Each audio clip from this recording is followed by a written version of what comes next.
Yes, example 19 class 11th maths, ठीक है, chapter number 11. A rod AB of length 15 centimeter rests in between two coordinate axes. ठीक है, मतलब एक rod है, ठीक है, जो कोऑर्डिनेट एक्सिस के बीच में रेस्ट कर रही है, मतलब आराम कर रही है, ठीक है, और उसकी जो लेंथ है वो कितनी है, 15 सेंटीमीटर है, ठीक है. In such a way that the end point A lies on x axis, मतलब एक एंड पॉइंट जो है वो A जो है, जिसका नाम A है, वो x एक्सिस पर है, हमने बना लिया, देखो उसको, वो x एक्सिस पर है. And the end point B lies on y axis, और दूसरा जो एंड पॉइंट है वो लाइज करता है y एक्सिस पर, ठीक है. यहां तक हमने देखो, ये एक रॉड है हमारे पास AB, जो A वाला है वो x एक्सिस पर है, जो B वाला है वो y एक्सिस पर है, ठीक है. आगे देखो, एक point P x, y is taken on the rod is in such a way that AP equals to 6 centimetre. मतलब हमने रॉड में एक पॉइंट लिया, ठीक है, रॉड के बीच में P पॉइंट लिया और इस तरह से लिया, ये जो AP है वो 6 सेंटीमीटर है. ये क्वेश्चन में ही दे रखा है अपन को, ठीक है.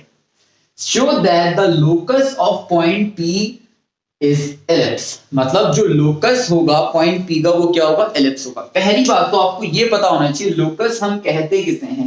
देखो, लोकस का मतलब होता है set of point which satisfy the condition, मतलब जो किसी कंडीशन को सेटिस्फाई करते हो, ऐसे सेट, मतलब ऐसे पॉइंट्स का सेट, ठीक है, जो किसी कंडीशन को सेटिस्फाई करता हो, उसे हम लोकस कहते हैं. आप चाहो तो लिख लो इसको, है ना, बात समझ में आ गई, ठीक है. अब हम आगे बढ़ते हैं.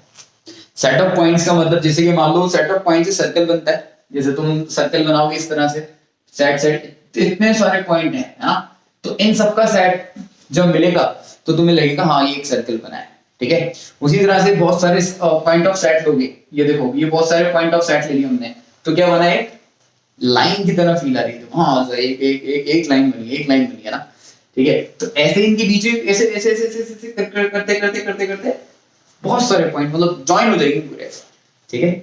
चलो वो छोड़कर हम फिलहाल तो क्वेश्चन करते हैं और ये प्रूव करते हैं एलिप्स की इक्वेशन. और एलिप्स की इक्वेशन हम जानते हैं कि एलिप्स की इक्वेशन जो होती है वो होती है x square upon a square plus y square upon b square equals to 1, ठीक है. This is something like that, समझने लगे क्या, यही होती है ना.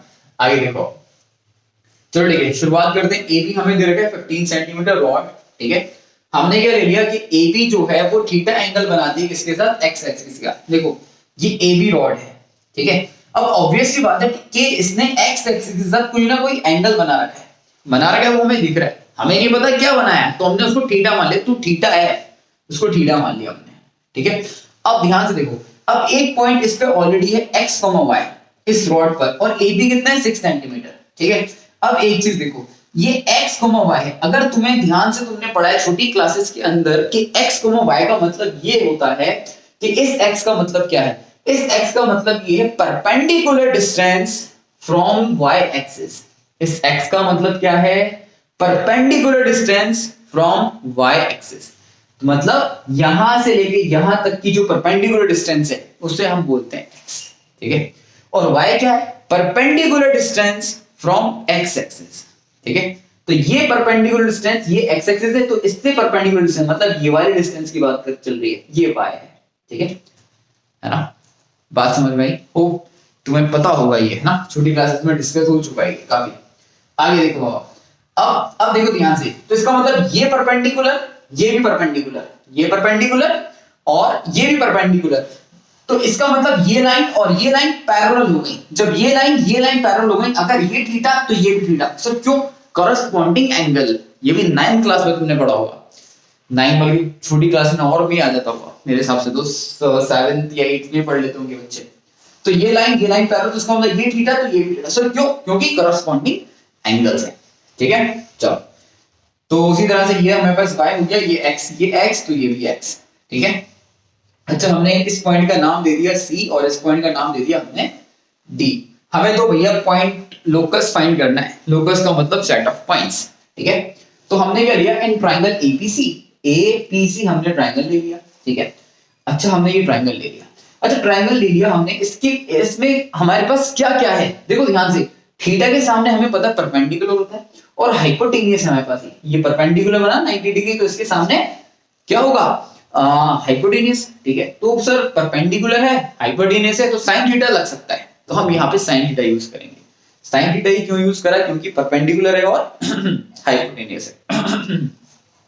तो sine theta equals to perpendicular upon base, perpendicular y है और sorry perpendicular upon hypotenuse, perpendicular है और हाइपोटेन्यूज कितना है 6 है, ये 6।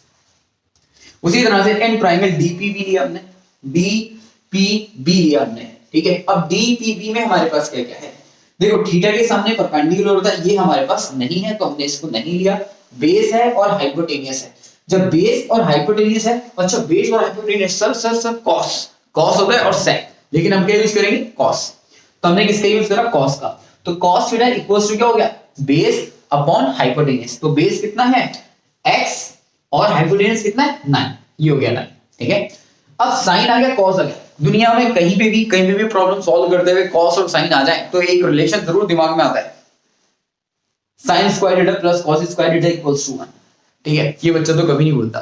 ठीक है, तो हम क्या करेंगे साइन और कॉस की वैल्यू, दोनों की वैल्यू यहाँ पे चिपका देंगे, यहाँ पे और यहाँ पे। तो यहाँ पे क्या हो जाएगा स्क्वायर स्क्वायर यहाँ पे ये आ जाएगा, और जब स्क्वायर करेंगे तो हमारे पास ये आ जाएगा, ठीक है। और हम इसको पहले ये लिख देंगे और इसके बाद ये लिख देंगे, और हमें पता है ये एलिप्स की इक्वेशंस है, ठीक है। बस ये इतना